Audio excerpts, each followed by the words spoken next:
Welcome to my world today. Brought the girls to the park. Get a flat tyre, probably from somewhere on the road out by the farm. Alright.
Coming back from the farm today, I put a puncture in one of my tyres and it went down while we were at the park when the girls were getting an ice cream.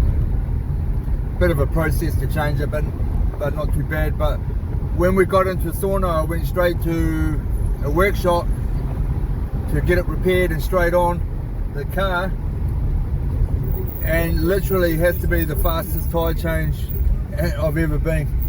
They were busy, under pressure, friendly, cheap, and the señorita there was pretty hot too, and she was pretty muscular. Pretty cool place. Anyway, watch this.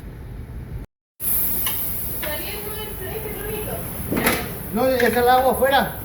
Sí, afuera, que estaciona el orillito del cerco.